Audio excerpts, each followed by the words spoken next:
కార్యక్రమాన్ని నిర్వహిస్తూ ఉన్నాం. నిజానికి సెటిల్మెంట్ సంఘానికి సెటిల్మెంట్ కమ్యూనిటీకి చాలా సమస్యలు ఉంటాయి. ఆ సమస్యలన్నీ కూడా ప్రభుత్వం కూడా ఒకటి పరిష్కరిస్తూ ఉంది. అక్కడ మన అందరం రిప్రజెంటేటివ్గా సుభాష్ క్యాబినెట్లో ఆయన కూడా యువకులు మంచి వ్యక్తి.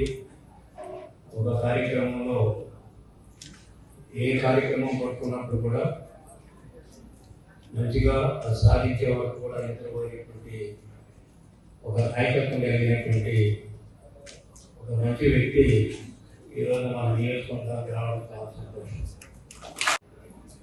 ఇలా మన వెంకటరెడ్డి గారి గురించి చెప్పారు. సోదరు ఆయన ఒకవైపు సంపాదన అనేటువంటి ఎవరైనా సంపాదిస్తారు. అంటే కొంతమంది మంచిగా సంపాదిస్తారు, కొంతమంది తప్పుగా సంపాదిస్తారు. కానీ కష్టపడి సంపాదించినటువంటి ఆయన అనాపురమైనట్టు చాలా మంది చెప్పారు. ఆయన యొక్క చరిత్ర ఈ కమ్యూనిటీలో ఒక ప్రముఖమైనటువంటి వ్యక్తులు అనేటువంటి కదా. ఎందుకంటే ఆస్తి సంపాదించడానికి గొప్ప కాదు, సంపాదించిన ఆస్తిలో కాస్త సమాజానికి ఖర్చు పెట్టడం అనేటువంటి చాలా గొప్పమైనటువంటి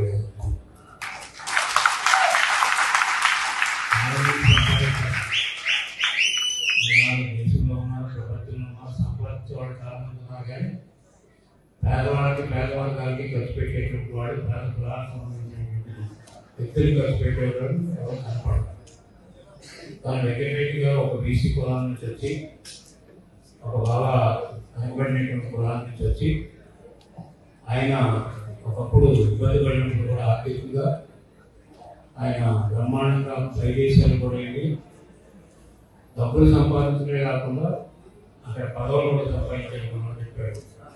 బర్మా అయితే అక్కడ మీరే ఆ యుద్ధ సమయంలో కూడా ఆయన కూడా అక్కడ సాధించాడు చేశాను. అక్కడ ఇతర దేశాల్లో సంపాదించినటువంటి డబ్బు ఇక్కడ సంపాదించినటువంటి ధనం కూడా చాలా వరకు ఆయన ఫ్యామిలీ గురించి కమ్యూనిటీ గురించి కూడా ఖర్చు పెట్టారు. ఆయనకి ఈ సందర్భంగా మన అందరం కూడా నివాళి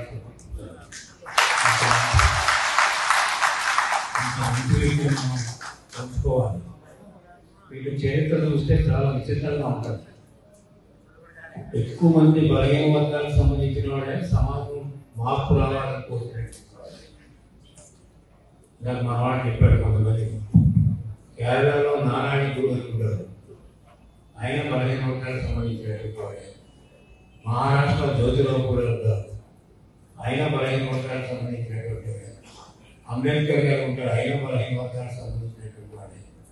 వీళ్ళు ఒక ఐడియాలజీతో సమాజంలో మార్పు రావాలి. అక్కడ ఉన్నటువంటి ప్రజలు ఏవైతే ఉన్నారో కులాలు కానీ ప్రజలు కానీ వాళ్ళు తారాస్థాయికి అందుకోవాలని చెప్పినటువంటి మహానుభావులు వీళ్ళంతా కూడా వెంకటరెడ్డి గారు. ఎప్పుడు కూడా మర్చిపోతుంది సమాజం. కొంతమంది వేలాది కోట్లు సంపాదించాలి, సమాజానికి పైసా కూడా పెడతారు. వాడు ఆ వేలాది కోట్లతో మర్చిపోతారు, కానీ సమాజంలో గుర్తుంటుంది. ఎందుకంటే అటువంటి వ్యక్తులు మనం తలుచుకోవాలి. అటువంటి వ్యక్తుల యొక్క అడుగుజాడల్లో మనం నడవలసినటువంటి అవసరం కూడా ఉంటుంది. అందుచేత నాకు నా సెక్రటరీకి చాలా అనుబంధం ఉంది. ఎందుకంటే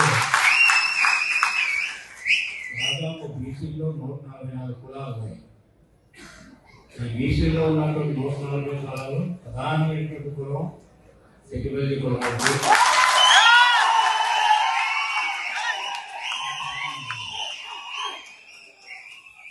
చాలా మంది ఉంటారు, చిన్న కులాలు కూడా ఉంటాయి. అయితే నేను ఎప్పుడు బీసీ సంఘాలకు వెళ్ళినా, లేకపోతే కుల మీటింగ్కి వెళ్ళినప్పుడు కూడా మా కులం మీటింగ్ ఇప్పుడు వెళ్ళలేదు, వెళ్ళడం కూడా అయిపోయింది. ఎందుకంటే అది నేషనల్ కమ్యూనిటీ తెలుసు కదా. మీరు లవలు గారు ఇప్పుడు చాలా రాష్ట్రాలు పరిపాలిస్తున్నారు. అలా కాకుండా మనం ఎప్పుడు కూడా మన కింద ఉన్నటువంటి పరిస్థితి ఏంటి, మన కింద వాళ్ళ యొక్క పరిస్థితి ఏంటి, వాళ్ళకి మనం ఎట్లా సేవ చేయాలి, వాళ్ళని ఎలా పైకి తీసుకురావాలనేటువంటి ఆలోచన చేయాలి.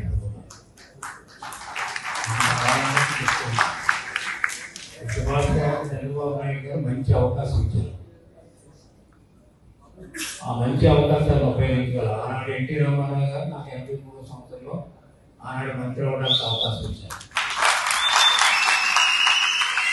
ఇప్పటివరకు బీసీ కులాల్లో మనం అలా ఎదుర్కొంటూ వచ్చాం. రాజకీయాలు 43 సంవత్సరాలు రాజకీయాల్లో వచ్చి అంటే 43 సంవత్సరాల క్రితం నేను మంత్రి అయ్యాను.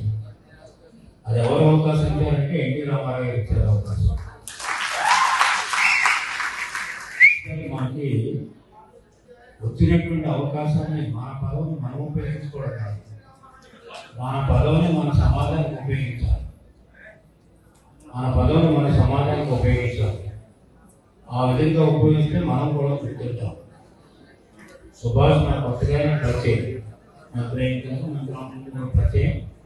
సుభాష్ ఎంట్రీ చాలా ప్రత్యేకమైన ఎంట్రీ. ఈ బీసీ కులాలన్నీ కూడా ఒకటవ్వాలి. బీసీ కులాలన్నీ కూడా ఒకటైతే ఏమవుతుందంటే 160 మంది బీసీ కులాలు ఉంటాయి సమాజంలో. ఇక్కడ ఎక్కడ చూసినప్పుడు కూడా ఉంటాయి. దాంట్లో గవర్నమెంట్ లెక్కలే చెప్తాయి. అందుచేత ఈ యొక్క అవ్వాలి. అయితే ఏ కమ్యూనిటీకి ఆ కమ్యూనిటీ కోరికలు ఉంటాయి. సెటిల్మెంట్ అనుకున్న వాళ్ళ కోరికలు ఉంటాయి. అదేవిధంగా గవర్నర్స్ కొద్దిగా దూరంగా ఉంటాం. అలా ఉండకూడదని నా అభిప్రాయం. గవర్నర్స్ సెటిల్మెంట్ కలిసే ఉండాలి. ఎందుచేత నాకు ఎందుకు చెప్తున్నానంటే కార్పొరేషన్ పెడతాం, గవర్నమెంట్ అంటే సెటిల్మెంట్ కార్పొరేషన్ పెడతామంటే మాకు ఒక కార్పొరేషన్ పెట్టండి, గవర్నమెంట్ ఒక కార్పొరేషన్ పెట్టాను. నా దగ్గర నేను నా దగ్గరికి వచ్చినప్పుడు తిట్టాను, సోదరబాబుతో తిట్టాను. గుర్తుపడలేదా? అందరూ కలుపుకుని చేయాలనుకుంటే మేము విడదీసుకుంటారండి.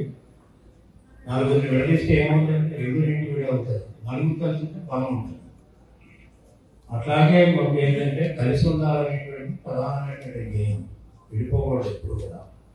అంటే బీసీకి ఉండేటువంటి సమస్యలు వేరు. ఓవరాల్గా అందరికీ సమానంగా బీసీకి సమస్యలు ఉంటాయి. కానీ కులానికి ఉండేటువంటి సమస్యలు వేరు.